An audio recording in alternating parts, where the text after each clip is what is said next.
Praise the lord. ఈ దిన జీవవాక్కు కీర్తనల గ్రంథదానం 122వ అధ్యాయం 1 నుండి 9 వచనములు. యెహోవా మందిరమునకు వెళ్ళుదమని జనులు నాతో అనినప్పుడు నేను సంతోషించితిని. యెరూషలేమా, మా పాదములు నీ గుమ్మములో నిలుచుచున్నవి. యెరూషలేమా, బాగుగా కట్టబడిన పట్టణం వలె నువ్వు కట్టబడి ఉన్నావు. ఇశ్రాయేలుకు నింపబడిన శాసనమును బట్టి యెహోవా నామమునకు కృతజ్ఞతాస్తుతులు చెల్లించుటకై వారి గోత్రములు, యెహోవా గోత్రములు అక్కడికి ఎక్కివెళ్ళును. అచ్చట న్యాయం తీర్చటికై సింహాసనములు, దావీదు వంశీయుల సింహాసనములు స్థాపింపబడి ఉన్నవి. యెరూషలేము యొక్క క్షేమం కొరకు ప్రార్థన చేయుడు. యెరూషలేమా, నేను ప్రేమించువారు వర్ధిల్లుదురు. నీ ప్రాకారములలో నెమ్మది కలుగునుగాక, నీ నగరంలో క్షేమముండునుగాక. నా సహోదరు నిమిత్తమును నా సహవాసుల నిమిత్తమును నీకు క్షేమం కలుగునుగాకని నేనందును. మన దేవుడని యెహోవా మందిరం నిమిత్తం నీకు మేలు చెయ్య ప్రయత్నించెదను. హల్లెలూయా. ప్రియమైన దేవుని కుమారుడా, కుమార్తె, కీర్తనకాడు దేవుని ఆరాధించటానికి యెరూషలేముకు వెళ్లడం పట్ల ఉల్లాసంగా ఉన్నాడు. యెహోవా మందిరాన్ని అనేది నిర్గమకాండం 25వ అధ్యాయం 8 నుండి 9 వచనాలు రాయబడినట్టుగా సాధారణంగా గుడారాన్ని లేదా రాజులు మొదటి గ్రంథం 6వ అధ్యాయం 1 వచనం రాయబడినట్టుగా దేవాలయాన్ని సూచిస్తుంది. ఇది పాత ఒడంబడిక ఆరాధనకు కేంద్రంగా ఉంది. ద్వితీయోపదేశకాండం 16వ అధ్యాయం 16వ వచనంలో దేవుడు ఏటా 3 మార్లు దేవుడని యెహోవా ఏర్పాటు చేసిన స్థలంలో పండుగలను ఆచరించాలని పేర్కొన్నట్లు చూడగలం. ఆ పండుగల సందర్భంలో కీర్తనకాడితో జనులు అన్నప్పుడు ఉల్లసించి ఆయన సన్నిధికి చేరాలని తహతహలాడేవాడు. అయితే క్రీస్తు శకం 70లో ఆలయము ధ్వంసం చేయబడినది. అలాగే కొత్త నిబంధనలో ఉన్న మనకు మన హృదయమే దేవుని ఆలయమని కొరింథీయులకు రాసిన మొదటి పత్రిక 6వ అధ్యాయం 19వ వచనంలో రాయబడినది. యేసుక్రీస్తు ప్రభు ద్వారా దేవుడే మన హృదయంలో నివసిస్తుండగా ఇక మనమెంత ఉత్సాహభరితులంగా ఉండాలి. యెరూషలేము ఇశ్రాయేలు రాజధాని, పరిపాలనకు ఆరాధనకు కేంద్రస్థానం, దేవుని నగరం. అది 12 గోత్రాల వారిని ఒక త్రాటిపై నడిపించే శక్తిగా ఉండాలని దేవుని ఉద్దేశం. ఆరాధన నిమిత్తం సంవత్సరానికి కనీసం 3 సార్లు అక్కడికి వెళ్ళాలని తన ప్రజలకు ఆయన ఆజ్ఞాపించటంలో కారణం ఇదే. వారందరికీ ఒకే కేంద్రం, ఒకే హృదయం, ఒకే నమ్మకం ఉండాలని ఆయన కోరాడు. ఇప్పుడు విశ్వాసులకు లోకములో భూగోళ సంబంధమైన కేంద్రమంటూ ఏది లేదు. గలతీ 4వ అధ్యాయం 6వ వచనం రాయబడినట్టుగా పైనున్న జెరూసలేం వారి నగరం, వారి కేంద్రం క్రీస్తే. ఇశ్రాయేలు వారి జాతి సమైక్యతకు యెరూషలేములో శాంతి అత్యవసరం. అక్కడ పోరాటాలు, చీలికలు ఉంటే అది మొత్తంగా ఆ జాతి మనుగడకే గొడ్డలి పెట్టు. పోరుతూ నిండి ఉన్న కేంద్రానికి వెళ్ళడానికి వివిధ గోత్రాల వారికి ఇష్టముండదు. అందువల్ల ప్రజల మేలును, దేవుని ఇంటి మేలును దృష్టిలో ఉంచి రచయిత శాంతి కోసం ప్రార్థించాడు. ఈ రోజుల్లో కూడా చీలికలు, కొట్లాటలు ఉన్న చర్చిలకు, సంఘాలకు హాజరు కావడం ఎవరికి ఇష్టం ఉంటుంది? దేవుని ప్రజల కోసం, దేవుని పేరు ప్రతిష్టల కోసం మనం కూడా పవిత్రాత్మ మూలంగా, సత్యం మూలంగా సంఘాల్లో ఐక్యత, సమాధానాన్ని నిలుపుకోవడానికి విశ్వ ప్రయత్నం చేయాలి.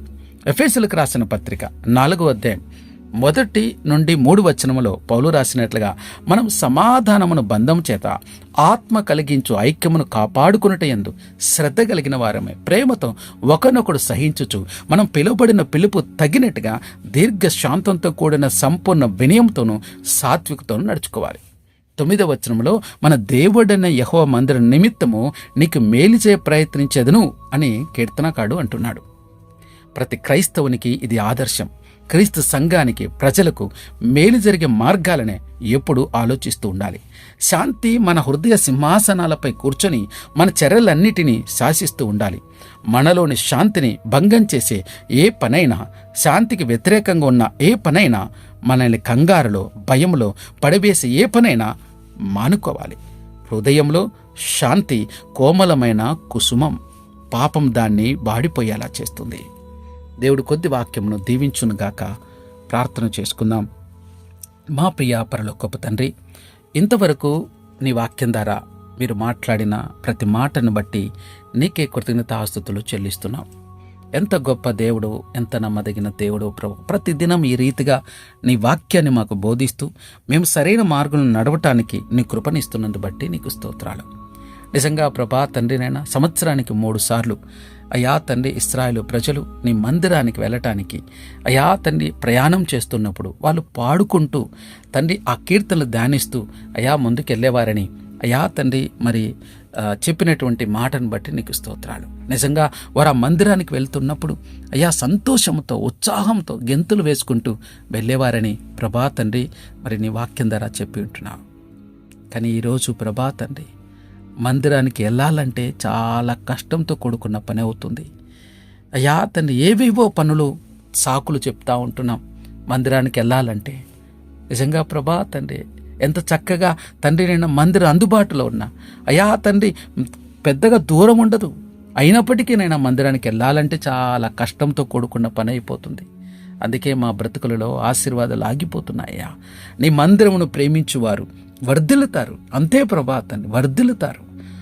అది అనుభవించిన వారికే అర్థమవుతుంది. దేవా కృప చూపించండి నాయన. ఈనాటి క్రైస్తవులు ప్రభా తండ్రి పాడైపోతున్నారయ్యా. ఎక్కడ చూసినా ప్రభా ఒక సంఘంలో తండ్రినైనా ఎందుకు సమకూర్చబడాలి, ఎందుకు అందరూ ఒక చోట చేరాలి అని అంటే వారిలో ఆత్మ కలిగించు ఐక్యతను కాపాడుకోవాలని, అందరూ ఒకే ఆత్మలో ఉండాలని, ఒకే మనసు కలిగి ఉండాలని అయా తండ్రి వారి మధ్యలో క్రీస్తు కేంద్రంగా ఉండాలని అయా తండ్రి మీరు సూచించారు.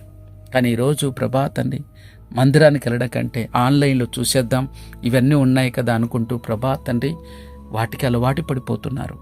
స్మార్ట్ ఫోన్లు లాగా స్మార్ట్ చర్చిలు, స్మార్ట్ ప్రసంగాలు, స్మార్ట్ అన్నీ స్మార్ట్ అయిపోయినాయి. కానీ జీవితమే తండ్రి స్మాష్ అయిపోతుందయ్యా. దేవా కృప చూపించండి నాయన, సహాయం చేయండి. చెడు ఆలోచనలు, చెడు తలంపుల నుంచి విడిపించండి. భయంకరమైన సాతాను బోధ నుంచి తప్పించండి. దేవా నీకు వందనాలు, స్తోత్రములు తండ్రి. అయా తండ్రి అవును ప్రభా, యెరూషలేమును ప్రేమించువారు వర్ధిల్లుతారని వాక్యంలో సెలవిచ్చినట్టుగా అయా తండ్రి మేము ప్రభా నిత్యము నిన్ను ప్రేమించేవారంగా తండ్రి నీ కృప దయచేయమని అడుగుచున్నాం.